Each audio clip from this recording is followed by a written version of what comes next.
K is for Mr. Kaplan. There's a long preamble in the original writing of this post that I'm leaving out of the reading because it isn't germane to the topic, but it was clearly on my mind a few years ago. So if you're reading along via the link below, please note that I'm starting a few paragraphs in. Now, I haven't written too much about Hollywood before, despite the fact that I consider it to be one of the major woman hate and rape on screen factories of the world. I wrote a piece back in 2015 following Emma Thompson's commentary on how misogyny has gotten worse over the span of her long career as an actor. I've also written about a longtime director friend who grew up in Hollywood and who was in complete denial. He couldn't understand why the women auditioning for his films would offer him sex. He'd get really pissed when I suggested that he had male privilege, and women could only hope to achieve anything through carrying out their roles as rape objects. But let's get to Mr. Kaplan.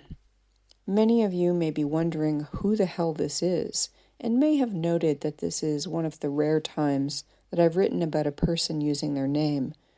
Mr. Kaplan is, despite the honorific, a woman, and she's entirely fictional. She, in and of herself, isn't that important, and it doesn't really matter whether you know who she is or where she comes from. It is what she represents that is important here. She's a supporting character on a way too long-running American television show. She's fictional. She's in her 60s. She's neither especially masculine nor feminine, and is what society would call plain. And she's a lesbian. One of the few on television, and certainly one of the very, very few who is over the age of acceptable fuckability.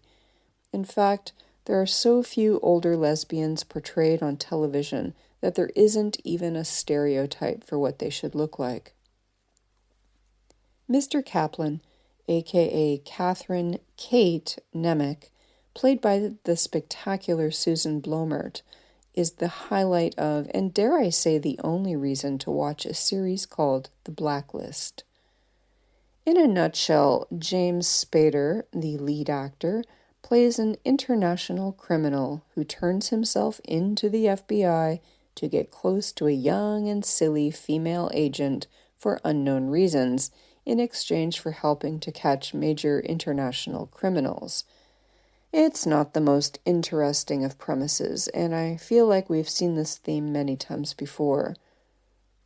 Mr. Kaplan is the Spader character's cleaner, and we get to know her gradually over the 4 seasons that she's allowed to exist, including how she came to adopt the nickname Mr. Kaplan and how she came to be forced into the employ of the Spader character.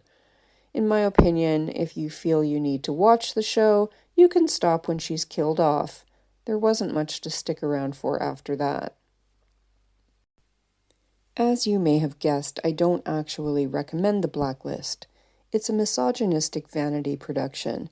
James Spader is not only the lead character, but also one of the executive producers, which may explain why a show managed to stick around for 10 excruciating seasons. I've read male commentary on the show, and I found it hilarious and typical how versatile they think Spader is as an actor. In reality, he's pretty two-dimensional.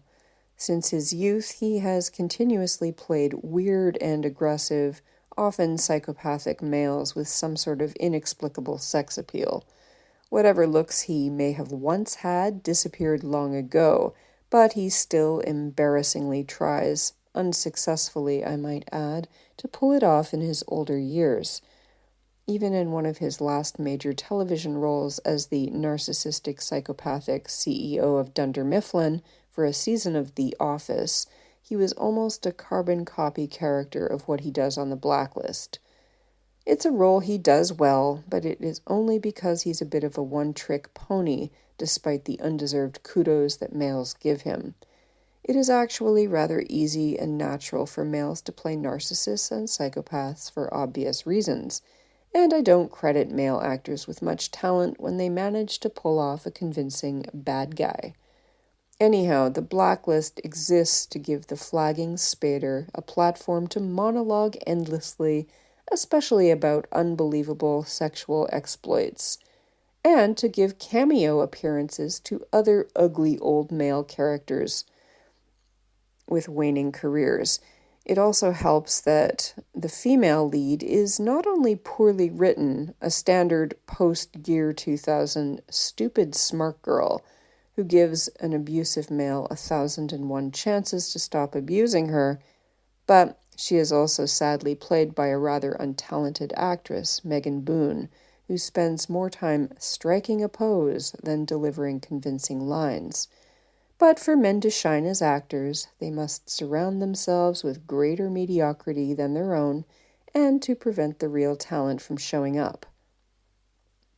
Boone makes Spader look good, relatively speaking. To get back to Mr. Kaplan, she does have a major flaw, and I blame this on male and straight female writers. She has this bizarre devotion to other people's children.